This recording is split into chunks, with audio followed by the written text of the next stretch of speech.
Hello everyone. आज के इस वीडियो में हम सेल पोटेंशियल कंसंट्रेशन पे कैसे डिपेंड करता है वो स्टडी करेंगे। यानी सेल पोटेंशियल के लिए जो नर्स्ट इक्वेशन है वो स्टडी करेंगे। इलेक्ट्रोड पोटेंशियल के लिए जो नर्स्ट इक्वेशन था हम वो पहले की वीडियो में देख चुके हैं। ठीक है, तो उसी के कंटिन्यूशन में आज हम देखेंगे कि सेल पोटेंशियल कैसे कंसंट्रेशन पे वेरी करता है। नर्स्ट इक्वेशन इसको एक्सप्लेन करती है। ठीक है, तो सबसे पहले यहाँ पे ये देखिए, electromotive force EMF, that means electromotive force of the cell, वो कैसे निकालते हैं। उसके लिए फॉर्मूला होता है standard electrode potential of cathode minus standard electrode potential of anode. अगर आप स्टैंडर्ड वैल्यूज माइनस करते हैं तो आपके पास में स्टैंडर्ड सेल पोटेंशियल आता है। तो EMF of the cell and the cell potential is the same thing. ठीक है ना। और अगर आपको सेल पोटेंशियल निकालना है तो कैसे निकालेंगे, electrode potential of cathode minus electrode potential of anode करके। ठीक है ना। और ये हम पहले भी पढ़ चुके हैं कि हम यहाँ पे कौन सी वैल्यूज रखते हैं, रिडक्शन पोटेंशियल की वैल्यूज रखते हैं अकॉर्डिंग टू आईयूपीएसी कन्वेंशंस। ठीक है, अब अगर नॉन स्टैंडर्ड कंडीशंस की बात करें तो नॉन स्टैंडर्ड कंडीशन में सेल पोटेंशियल हो जाएगा electrode potential of cathode minus electrode potential of anode. Okay, और स्टैंडर्ड कंडीशंस क्या है, स्टैंडर्ड कंडीशन का मतलब है concentration of ions should be unity and temperature 298 kelvin. Okay, तो सेल पोटेंशियल कैसे निकालते हैं ये हमने देखा। अब हम देखते हैं कि सेल पोटेंशियल कंसंट्रेशन के साथ में चेंज होता है तो फिर हम नॉन स्टैंडर्ड कंडीशन का सेल पोटेंशियल नर्स्ट इक्वेशन से कैसे निकाल सकते हैं। ओके, इसके लिए हम एग्जाम्पल लेते हैं बड़ा ही कॉमन वाला जो इलेक्ट्रोकेमिकल सेल है उसका। यहाँ पे जिंक इलेक्ट्रोड है और कॉपर इलेक्ट्रोड है। जिंक रोड को डिप किया हुआ है ZnSO4 सॉल्यूशन में और कॉपर रोड को डिप किया हुआ है कॉपर सल्फेट सॉल्यूशन में। ओके, देखिए यहाँ पे रिएक्शन में जिंक कन्वर्ट हो रहा है Zn+2 में। तो यहाँ पे जिंक का क्या हुआ, ऑक्सीडेशन। सो जिंक है एनोड, एनोड पे ऑक्सीडेशन होता है ना, तो जिंक कन्वर्ट हो रहा है Zn+2 में, यानी जिंक यहाँ पे एनोड है। ओके, अब यहाँ पे देखिए Cu+2 कन्वर्ट हो रहा है Cu में, यानी Cu+2 का हो रहा है रिडक्शन और बन रहा है कॉपर, है ना। और रिडक्शन होता है कैथोड पे, सो कॉपर इलेक्ट्रोड यहाँ पे कैथोड है। ओके, तो इस केमिकल रिएक्शन के लिए जिंक हमारा एनोड है और कॉपर कैथोड है। ठीक है, अब हमें ई सेल निकालना है। फॉर्मूला यही है, electrode potential of cathode minus electrode potential of anode. ठीक है, तो देखिए ई सेल के लिए हमने क्या किया, कैथोड के लिए जो नर्स्ट इक्वेशन है वो लिखी है यहाँ पे पूरी है। इलेक्ट्रोड्स के लिए नर्स्ट इक्वेशन कैसे लिखी जा सकती है इसको हम डिटेल में पहले वीडियो में डिस्कस कर चुके हैं। अगर आपको कंफ्यूजन है, कोई डाउट है तो आप उस वीडियो को पहले देख लीजिए ताकि आपको आगे का अच्छे से क्लियर हो जाए। ओके, तो ये है Nernst equation for the copper electrode. Okay, ये standard electrode potential of copper minus 0.0591 divided by N. N यहाँ पे क्या है, नंबर ऑफ इलेक्ट्रॉन चेंज। तो यहाँ देखिए Cu+2 कॉपर में कन्वर्ट हो रहा है, 2 इलेक्ट्रॉन का चेंज है, log ऑफ 1/Cu+2। ठीक है, ये इस तरह से लिखी जाती है इलेक्ट्रोड के लिए नर्स्ट इक्वेशन। तो हमने कैथोड के लिए लिख दी, अब हम एनोड के लिए लिखेंगे। ओके, फॉर्मूले ये वाले फॉर्मूले में हम वैल्यू पुट कर रहे हैं, तो ये हो गया हमारा पूरा ई कैथोड। अब आगे हम माइनस, ये माइनस लगाया, अब लिखेंगे हम ई एनोड। ओके, ये ई एनोड यानी जिंक इलेक्ट्रोड के लिए हमारी Nernst equation, standard electrode potential of zinc minus 0.0591 upon N. N की जगह यहाँ पे 2 है, नंबर ऑफ इलेक्ट्रॉन चेंज। देखिए जिंक Zn+2 में कन्वर्ट हो रहा है, 2 इलेक्ट्रॉन का चेंज है, लॉग ऑफ 1/Zn+2। ओके, अब इस इक्वेशन को हम फर्दर सॉल्व करते हैं। तो देखिए यहाँ पे ये है standard electrode potential of copper minus standard electrode potential of zinc, ये चीज़ है यहाँ पे। ठीक है ना, तो हम ये बोल सकते हैं कि यहाँ पे हमें standard electrode potential of cathode minus standard electrode potential of anode पता है ना। यानी ये चीज़ हमारी standard electrode potential of cathode हो गई, उसमें से standard electrode potential of anode minus हो गया, है ना। तो हमारे पास में क्या आ गया, ये देखिए यहाँ पे क्या था, ये स्टैंडर्ड सेल पोटेंशियल है ना।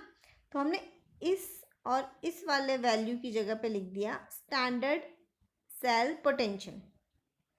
ओके, अब देखिए यहाँ पे ये वाली चीज़ और ये वाली चीज़ 0.0591/2 ये दोनों कॉमन है, तो इसको हमने कॉमन ले लिया। ओके, फर्दर जब हम इसको सॉल्व करेंगे तो हमारे पास में आया log of Zn+2 divided by Cu+2। देखिए ध्यान से, इक्वेशन को सॉल्व करने पे यही आना चाहिए। ओके, log 1/Cu+2 है और यहाँ पे log 1/Zn+2 है, बट इसके आगे माइनस साइन है ना, तो ये Zn+2 ऊपर आ गया यहाँ पे। ओके, तो ये आ गई हमारी Nernst equation for this reaction. ठीक है, अब एक जनरल नर्स इक्वेशन अगर हम लिखें किसी भी सेल के लिए तो वो हो जाएगी E cell is equal to E not cell यानी standard cell potential minus 0.0591 upon N. N is the number of electron involve in the chemical reaction of the cell, log of product concentration divided by reactant concentration.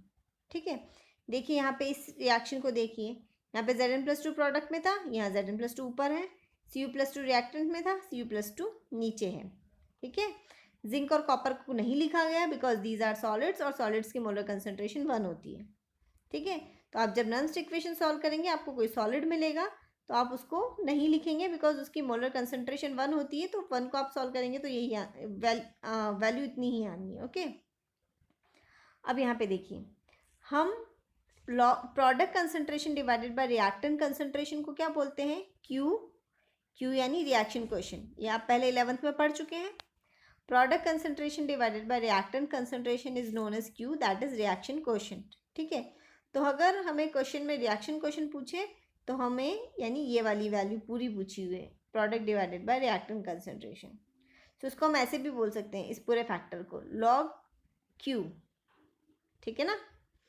Okay, अब यहाँ पे आप cell reaction लिखेंगे, cell reaction में total जितना electron का change आएगा वो यहाँ पे एन की जगह लिखेंगे। ओके, तो ये आपको नॉन इक्वेशन यूज़ करनी है for the solution of numericals. अब यहाँ पे कुछ चीज़ें इंपॉर्टेंट है वो ध्यान रखिए। अगर नॉन इक्वेशन सॉल्व करने के बाद में ई सेल की वैल्यू पॉजिटिव आती है, इसका मतलब है कि सेल रिएक्शन स्पॉन्टेनियस है। ठीक है, तो इसका मतलब क्या है स्पॉन्टेनियस रिएक्शन का, रिएक्शन अपने आप होती है without any external driving force, यानी हमें एक्सटर्नल कोई एनर्जी नहीं प्रोवाइड करनी पड़ती उस रिएक्शन को करवाने के लिए, रिएक्शन अपने आप होगी। ठीक है, तो इसकी वैल्यू अगर पॉजिटिव आती है यानी in the given concentration of the reactant and product, यानी यहाँ पे जो आपने लिखी है कंसंट्रेशन रिएक्टेंट और प्रोडक्ट की, उन कंसंट्रेशन के केसेस में ई सेल पॉजिटिव होगा। ठीक है, और पॉजिटिव होगा तो रिएक्शन स्पॉन्टेनियस होगी। ठीक है ना। नेक्स्ट उसके बाद में अगर नेगेटिव आ गया, ई सेल की वैल्यू नेगेटिव आ गई तो रिएक्शन नॉन स्पॉन्टेनियस, यानी रिएक्शन अपने आप नहीं होगी, हमें कोई एक्सटर्नल एनर्जी सप्लाई करनी पड़ेगी, यानी कोई एक्सटर्नल ड्राइविंग फोर्स यूज़ करना पड़ेगा। ठीक है, अगर ई सेल की वैल्यू 0 आ गई, इसका मतलब क्या है, इसका मतलब है कि वो सेल रिएक्शन स्टॉप हो गई, नहीं हो रही है कोई सेल रिएक्शन। ठीक है ना, और जो रिएक्शन है वो इक्विलिब्रियम स्टेट में है। इक्विलिब्रियम स्टेट का मतलब हम बोलते हैं इक्विलिब्रियम चैप्टर में कि rate of forward reaction is equal to rate of backward reaction, so that's why the net reaction is 0। Similarly यहाँ पे भी अगर ई सेल 0 आता है यानी कि रिएक्शन इक्विलिब्रियम में है, जितना फॉरवर्ड रिएक्शन की रिएक्शन हो रही है उसी स्पीड से बैकवर्ड की हो रही है, तो नेट रिएक्शन 0 है। जैसे यहाँ पे देखिए जिंक प्लस Cu+2 बना रहा है Zn+2 प्लस Cu, उसी टाइम पे Zn+2 प्लस Cu रिएक्ट करके ये बना सकता है ना, ये बैकवर्ड डायरेक्शन की रिएक्शन है, तो दोनों अगर सेम स्पीड से हो रही है तो उसको हम इक्विलिब्रियम स्टेट बोलते हैं। ठीक है, तो नेट रिएक्शन 0 हो जाती है ना, तो नेट रिएक्शन अगर 0 हो गई तो ई सेल भी 0 हो जाएगा। ओके, और रिएक्टेंट और प्रोडक्ट की कंसंट्रेशन फिर टाइम के साथ नहीं बदलती। ओके, अब लास्ट इंपॉर्टेंट पॉइंट है, यहाँ देखिए हम देख रहे हैं कि ई सेल जो है वो प्रोडक्ट कंसंट्रेशन पे भी डिपेंड करता है, रिएक्टेंट कंसंट्रेशन पे भी डिपेंड करता है ना। अब देखिए प्रोडक्ट कंसंट्रेशन जैसे जैसे बढ़ती जाती है तो ई सेल की वैल्यू क्या होती जाती है, कम होती जाती है, इन्वर्सली प्रोपोर्शनल है ना, क्योंकि यहाँ माइनस साइन है ना, तो जैसे जैसे प्रोडक्ट कंसंट्रेशन बढ़ता है ई सेल की वैल्यू कम होती जाती है, बट जैसे जैसे रिएक्टेंट कंसंट्रेशन बढ़ती है ई सेल की वैल्यू भी बढ़ती जाती है ना। तो हम कंसंट्रेशन को वेरी करवा के हम ई सेल की वैल्यू को बदल सकते हैं, है ना। तो हो सकता है कि किसी कंडीशन में रिएक्शन नॉन स्पॉन्टेनियस हो, बट उस रिएक्शन को हम स्पॉन्टेनियस रिएक्शन में कन्वर्ट कर सकते हैं bye changing the concentration of reactant and product, ठीक है ना। तो जैसे जैसे हम रिएक्टेंट की कंसंट्रेशन बढ़ाएंगे ई सेल बढ़ेगा, और रिएक्टेंट की कंसंट्रेशन बढ़ाने पे ई सेल पॉजिटिव आ सकता है एक पर्टिकुलर कंसंट्रेशन पे, ठीक है ना। So by changing the concentration we can convert a non spontaneous reaction into spontaneous, और इसका उल्टा भी हो सकता है, एक स्पॉन्टेनियस रिएक्शन को हम नॉन स्पॉन्टेनियस रिएक्शन में भी कन्वर्ट कर सकते हैं। क्लियर। अब इससे रिलेटेड न्यूमेरिकल्स देखते हैं। क्वेश्चन है यहाँ पे, calculate the cell potential of the following cell. आपको यहाँ पे सेल नोटेशन दिया हुआ है, सेल नोटेशन आपको आता होगा, है ना। यहाँ पे देखिए स्टार्टिंग में जो लिखते हैं वो होता है हमारा anode, that double line represent the salt bridge, and यहाँ लास्ट में जो हम लिखते हैं दैट इज कैथोड, ठीक है। तो हमें एनोड पता है, कैथोड पता है, हम सेल रिएक्शन लिख सकते हैं, ठीक है। और स्टैंडर्ड इलेक्ट्रोड पोटेंशियल भी दे रखा है हमको दोनों इलेक्ट्रोड्स का। तो सबसे पहले हम सेल रिएक्शन लिख के देखते हैं, नॉन इक्वेशन के लिए हमें सेल रिएक्शन रिक्वायर्ड होगी, ओके। तो सबसे पहले लिखेंगे हम रिएक्शन एट एनोड। एनोड क्या है, अभी हमने कहा था यहाँ स्टार्टिंग में हम एनोड लिखते हैं, तो एनोड हमारा क्रोमियम इलेक्ट्रोड है ना। एनोड पे क्या होता है, ऑक्सीडेशन, ठीक है। तो chromium convert into chromium plus 3 and remove 3 electrons, ये हो गया क्रोमियम का ऑक्सीडेशन, ओके। अब कैथोड पे होता है रिडक्शन, कैथोड है हमारा आयरन इलेक्ट्रोड, तो इसकी रिएक्शन हो जाएगी Fe+2 gain 2 electron and convert into Fe, okay.